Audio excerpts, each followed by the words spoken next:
Ariana, si, à chaque prise de parole, elle m'épate. C'est-à-dire qu'elle te sort d'elle. Mais elle te... Non, incroyable. C'est-à-dire que... C'est bien.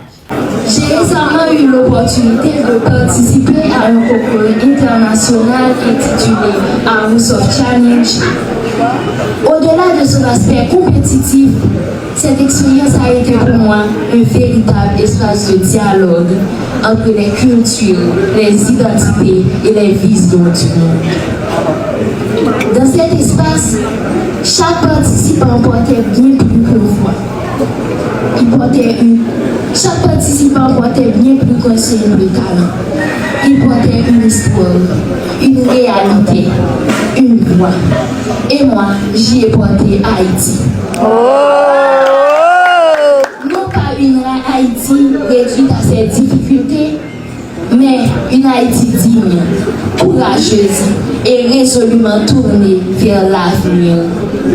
Car il est essentiel aujourd'hui de changer le regard, changer le récit, changer la manière dont nous parlons de notre pays. Haïti n'est pas seulement un territoire confronté à des défis. Haïti est une nation riche de culture, de résilience et de potentiel humain. Et surtout, Haïti est portée par une jeunesse consciente, engagée et prête à agir. C'est pourquoi il est de notre devoir, en tant que jeunes, en tant que citoyens, en tant que représentants de notre nation, de promouvoir les valeurs de paix, de respect et de collaboration. Nous ne pouvons pas attendre que le changement vienne ailleurs. Le changement commence avec nous. Aujourd'hui, je ne suis pas simplement venue pour partager une expérience. Je suis venue porter une conviction. Je demeure convaincue que la paix que la voix de la jeunesse haïtienne mérite d'être entendue, soutenue et valorisée. Car au-delà des défis, ce qui définit une nation, ce n'est pas ce qu'elle traverse, c'est la manière dont elle choisit de se relever. Merci beaucoup. Oh, non, en fait, hein, je ne sais pas si vous vous rendez compte à quel point la fille, à chaque prise de parole, elle m'épate. Ariana, si, à chaque prise de parole, elle m'épate. C'est-à-dire qu'elle te sort d'elle. Mais elle te... Non, incroyable. C'est-à-dire que... C'est bien. Le fait qu'elle ait gagné aussi, c'est extraordinaire. Je dis pas ça parce que d'autres pays ne devaient pas gagner, non. Mais le fait aussi que ce soit aussi Ariana, c'est bien. C'est incroyable.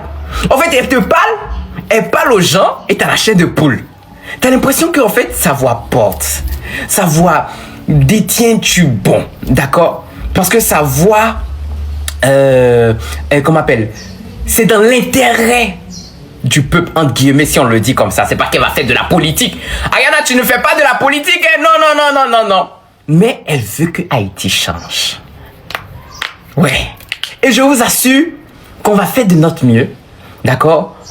Pour que, enfin, notre pays à l'édifice, quoi, d'accord? Pour qu'il y ait un changement, ce serait formidable. Moi, je veux qu'aujourd'hui, on puisse dire sur tous les réseaux que il y a des groupes qui se forment pour aller en Haïti, pour visiter Haïti, d'accord? Pour vivre en Haïti. Parce qu'il y a la paix, il y a la sécurité. Déjà, Haïti est beau sur tous les plans, d'accord? Donc, on commence ce combat et on va pouvoir montrer à tout le monde, dans le monde entier, qu'il est possible d'aller en Haïti et d'y revenir en paix, en joie. Il est possible d'aller en Haïti et de vivre bien. Il est possible d'aller faire des vacances en Haïti. C'est ça qu'on va essayer de faire. Ariana, franchement, merci. Merci pour ta personnalité. Merci. T'es éloquente, franchement, c'est cool. Merci beaucoup. Donc, peace and love, les gars. Ciao.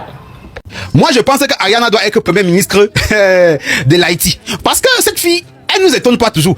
Lorsqu'elle a gagné le House of Challenge, son pays, grâce à elle, a ôté sur les réseaux sociaux. Et aujourd'hui, nous, on voit Haïti d'une autre manière. Aujourd'hui, à l'université, écoutons le discours d'Ariana. Et vous allez me dire en commentaire, est-ce qu'elle ne mérite pas être ministre directement de l'Haïti? Parce que cette fille, son éducation, ce n'est pas pour elle seule qu'elle lutte. Elle lutte toujours pour le peuple. Elle parle sa voix haute qu'au peuple. Elle ne parle pas sa voix haute rien que pour ses poches. Elle parle pour le peuple. Sa voix qu'elle soulève. Mettez-la une fois ministre. Écoutons un peu le discours d'Ayana à l'université. Promouvoir les valeurs de paix, de respect et de collaboration. Nous ne pouvons pas attendre que le changement vienne ailleurs. Le changement commence avec nous. Aujourd'hui, je ne suis pas simplement venue pour partager une expérience. Je suis venue porter une conviction. Je demeure convaincue que la paix que la voix de la jeunesse haïtienne mérite d'être entendue, soutenue et valorisée. Car au-delà des défis, ce qui définit une nation, ce n'est pas ce qu'elle traverse, c'est la manière dont elle choisit de se relever. Merci beaucoup.